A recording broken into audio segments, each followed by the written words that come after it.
Good evening, guys. I thought I'd come on here real quickly before I had to do some stuff here at work.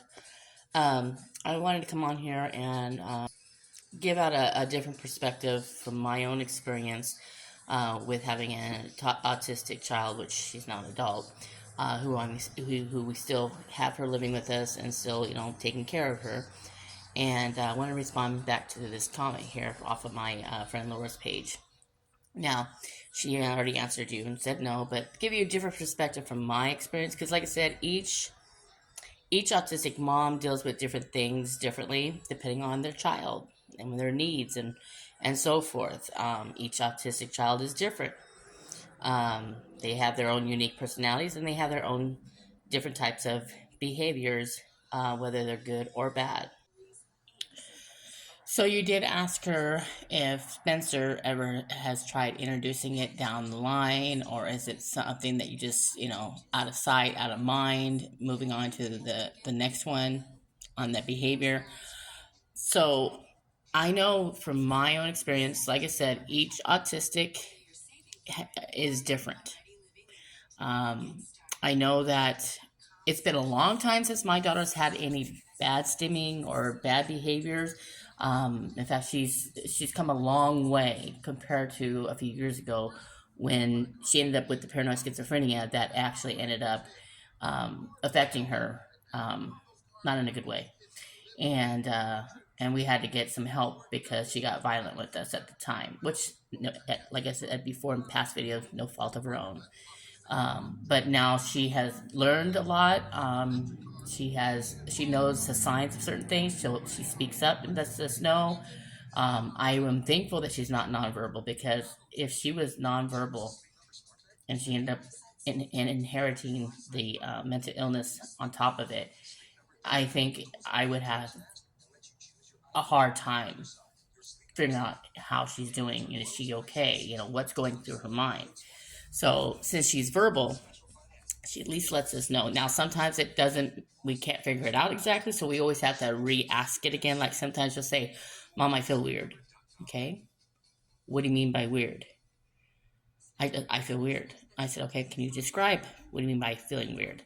And then she'll let us know, and then we kind of know, okay, where to go from there. And I'm very thankful that now, she does speak and let us know when things don't feel right.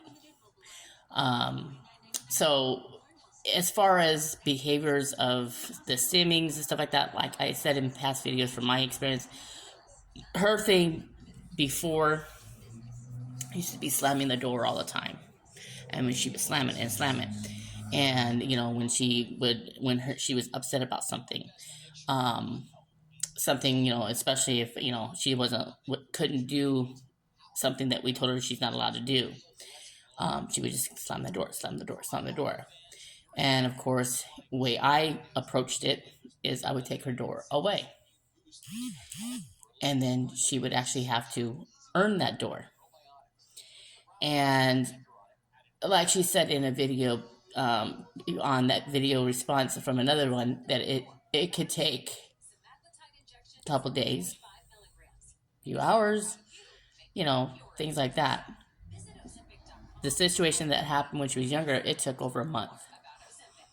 But she kept repeating it and repeating it, but she had no door to slam, so she would have a tantrum. But eventually it calmed down, and then she snapped out of it and realized, I can't get what I want, but I want my door back. And so after a month, she, controlled that behavior, and she earned her door back after a month later. Now, did it stop her? No, it didn't. It was reintroduced again, and she slams the door. But the only difference is she learned from the first experience she didn't want to lose her door. So she knew if I gave a certain look, she knew, oh, if I don't want my door to be taken away, I need to change that behavior that I keep repeating myself on. So she adapted to it and changed it and didn't do it again. so she didn't lose her door. And that's happened a few times, as time goes on. But at least it wasn't severe enough to where she would have her door taken away. Now, as an adult, I had to take her phone, and people say, well, she's an adult, you can't take her phone. If it means that it's triggering something and causing her to do dangerous, bad behaviors, your bet your sweet ass I'm going to do that, because that's another thing that was triggering her. So I take her phone away. And I know that with Spencer, that happens a lot. She has to take the phone away. But you have to be consistent if you want something to change for the good, or redirecting that behavior. Now, that phone situation, it was hard. It was a constant trigger. But since she's been back home, because I had to put her in a group home because of the violence that occurred after getting the paranoid schizophrenia, that we had to get her help. Well, she's doing a whole lot better. When she came home, me and my husband was kind of nervous about having her have a phone again, because we knew from the past it would be a trigger. Well, we gave her the phone. We gave it a good run. Guess what? It's been almost a year now. Not had one issue whatsoever. She's really good with her phone. Very proud of her. She hasn't had any behaviors because of the phone. Nothing has triggered it. Now, the only stim that she does, which is cute, I will allow it, she makes these cute little noises. And it's from excitement. And especially when she goes to bed. I don't know what it is, but she'll sit and go, that noise kind of thing. And she'll do it over and over again, but it's not harmful. So that's a good stim. It's something that's, it's cute, but it's not doing anybody harm. It's not affecting us, and, it's not hurting no one, nor is it hurting her. So those are good stims. We will allow that. But the bad stims that she had in the past with behaviors that were uncalled for, that was dangerous for her and to others, we had to put an end to it. And we had to be consistent.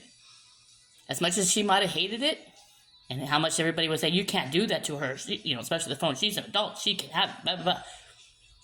Not if it's going to affect her well-being and anyone around her. But now, she's awesome. She's doing a fabulous job.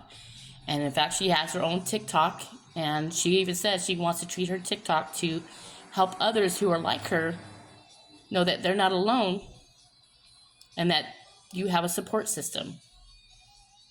And I'm very proud of my Care Bear. She's done a great job. And to this day, she still has her phone.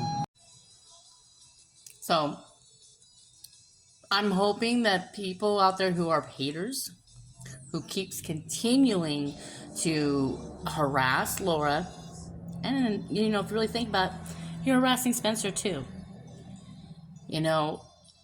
Stop thinking that she's not a good mom, or she's not a good caregiver, and she don't know what she's doing and all this. She knows exactly what she's doing. Unless you are underneath her roof and experience what she has to go through, because I would love for you to be in her shoes for one day. Not even a day. Let's go for 1 hour and see how well you do.